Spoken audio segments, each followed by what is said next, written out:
Good morning. We are at the last BZ principle of the school year. We've been going through Dr. Tim Elmore's book, How to Be an Uncommon Leader, finding the 8 paradoxes of uncommon leaders. So this is paradox number 8, and we will go over that this morning. We will have time for questions, and that's always good.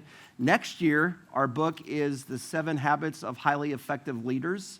So we'll be going through that and using one of our BZ principles to summarize that. But why do we do this? The reason why we get together at 7 a.m. is not because I love to get up in the morning at 7 a.m. It's because a lot of times you get out of things what you put into them. And sometimes in leadership development, it is a challenge, but it should also be a sacrifice. It's going to make you better. There will be opportunities for you to do things like this in church ministry, in school ministry, in businesses, in hospitals. It might not be directly from the team that you work with, but there are always groups out there that will seek to develop you. As Christ followers, we should also be finding those discipleship groups. And the beauty of what we try to do here is that it's a blend of both. And you don't always get that. But that's why we're here. We're here because of timely and timeless topics. That is actually what the video just said, and that is today's topic. How do you be timely and timeless? The first time I ever heard that was in speech class in 1991 here at Cedarville. My professor, Mrs. Wheeler, I still remember that. I know I'm almost 50 and I still remember her name. Mrs. Wheeler would always say, your speech has to be timely and timeless. And I'm like, what the heck does that mean? And then the more that we got into the idea of giving speeches, she wanted us to give a speech that was grounded in facts, timeless, but that was relevant, which is timely. So what we're going to do this morning is just walk through that concept, give you some ways of how you can actually do that in leadership, and then we'll open it up to questions. So, first of all, the definition of timely. I love going to Webster because it helps me just become smarter. So Webster, the definition I found is it's early or right on time, or it's appropriate or adaptable to occasions. So if it's timely, it's there, it's adaptable, it meets that occasion. If it's timeless, it's not restricted by time, or the word that could be used is it's ageless. So timely could be cutting edge, meaning this is what is relevant for today. Timeless is ageless. How does that last and stay for the future? A couple comments that were in the book. This was on page 176. To thirst for progress alone is incomplete. To cling to past values alone, that would be the timeless, is incomplete. Excellence requires teams to do both. To be BZ, to be extraordinary, or to provide that, to strive for excellence demands that you understand and respect the past, but you all actively seek a better future. So how do we do this? How in the world can you be stuck in the past and in the future? The book used the example of Walt Disney and what he did in his time when he was alive. And the idea was he had this tremendous love for the past. So he had one foot in the past, but he had this tremendous desire and appetite for the future and technology. In the 60s, there was no such things as animatronics and robots, but he built a full life-size one of Abraham Lincoln for the World's Fair in New York City. Here's a guy that is stuck in the past, but also striving for the future. That's what it means to be timely and timeless. So how do we do it? Well, we have a phrase, and it's called own it. So the whole idea, I believe you could sum up timely and timeless in this phrase. If you're going to be timely and timeless, you have to be open to change and growth. That's timely. Am I really open to change and growth? My dad was a pastor for 40-some years. And the thing we would always hear in churches, that's never the way it's been done before. Even here at Cedarville, well, we've never done it that way. We've always done getting started since 1990, since the way it's been done. I'm like, okay, well, 1990, we had like 400 new students. In 2023, we'll have 1,200 new students. I think there's a little bit of a difference, right? 1990, no cell phones. There wasn't. Nobody had a cell phone. It was this car phone that was a bag that was in your car, and it was bulky and didn't ever work. And then now everybody comes in with a mobile device. I think there's a difference. So in getting started, when you have to be open to change and growth, you got to wrestle with those timeless things we don't want to get rid of, but what makes it relevant for today. The next one is wrestle with ideas and concepts. We have to be open to change. Number one, wrestle with ideas and concepts. And then the middle one that holds it all together is never compromise the important. You have to know your priorities and not let your priorities change.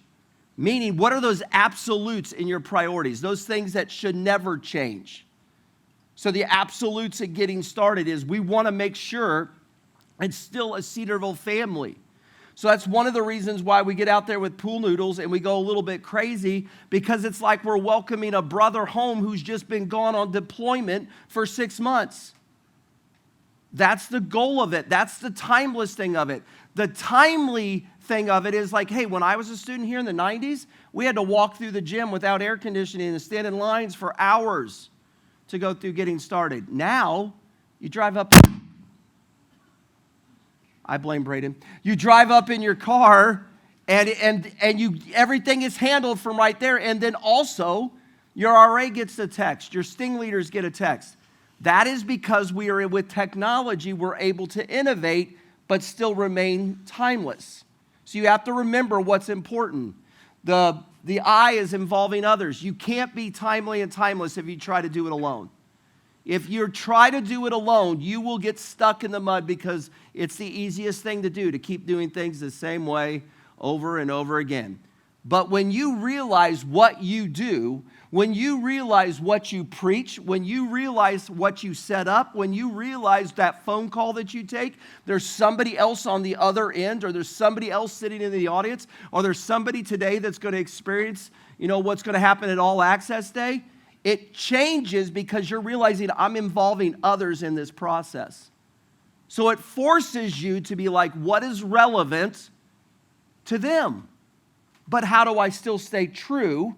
So if I'm preaching to the Word of God, if I'm making coffee to the recipe, because you might have somebody who comes up at Renova. If you're going to work at Renova, if you do work at Renova, somebody's going to come up and order a drink, and you got to make the drink the same way. But the way that you're timely, you can read body language and go, this person actually just needs me to smile at them. This person needs to hear their name again. There's a reason why we say their name when they order, right before they move down, and then when they pick up their drink. Because, man, when you hear your name, you might be having a bad day, but, man, somebody called me by my name. There's the reason. There's the timeless and the timely together. And the thing that wraps it all up is total commitment. You cannot be timely if you're not committed to change. You cannot be timeless if you're not committed to hold to those absolutes that you have established as your priorities. That's what it is. So how do you actually live out on it? Well, I think you need to have awareness, you need to have buy-in, and then you need to have ownership.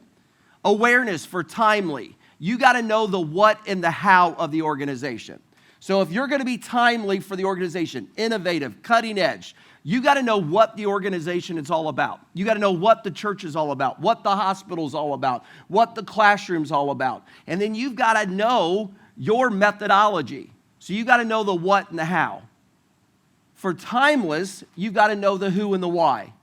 All right, who am I preaching to? Who am I serving when I walk into that hospital room?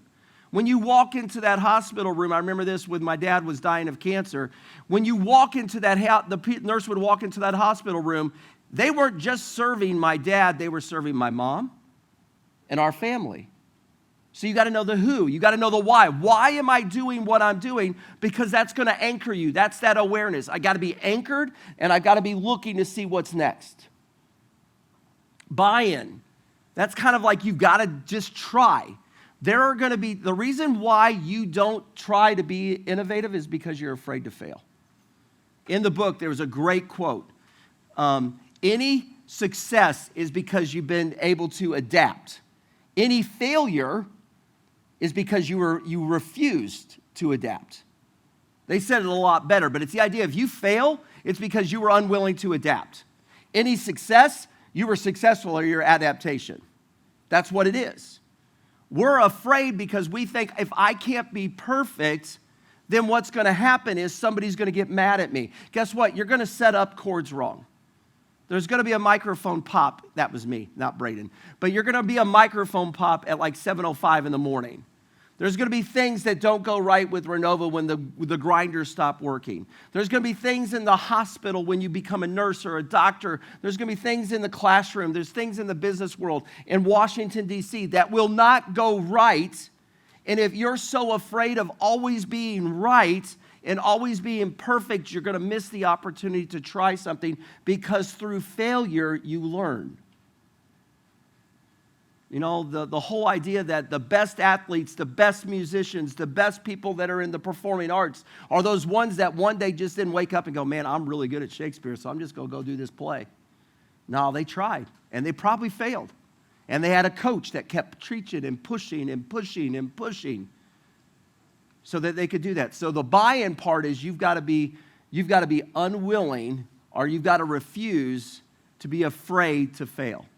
Now, that's one of the things that we've got to do as a team, is expect people to do extraordinary things. But we've got to accept that there will be failure. There will be mistakes. And instead of demonizing and criminalizing that, we teach through that. I would love you guys always ask yourself every week, hey, where did I fail this week? Because guess what? If you don't ask yourself, you still failed this week. All right, so just have the courage to say, where did I fail this week? What did I learn? How could I get better and not fail in that same way again and again? So you have awareness, you got to know it. You got buy-in, you got to not be afraid of failure. And you've got ownership, where it's like, man, okay, I'm ready to go. And that's just where you walk every day going, okay, how do I make things better for the person beside me? How do I make things better for the cause of Christ? How do I make things better to put the beauty of Christ on display? You're like, how do we do that just by answering the phone? Do you notice sometimes that when you answer the phone and you do it well, the person on the other end, it might have been in bad customer service for the last 3 or 4 phone calls, and they're like, wow, that was pretty cool at Cedarville. That's happened. How do you do that when you make coffee? Well, you're down there smiling. Then last night I got a call from Chris Miller, and he's like, hey, who's this guy that works? I'm not going to give his name, but who's this guy that works at Cedarville? I was really impressed by him, and I just have some questions about it. I'm like, cool. This guy has no idea that happened. It's probably just because that individual just did his job well. That's just what happens. So you got to have the awareness. You got to know the why and the how, the who and the why for the timeless, and you got to know the what and the how for the timely.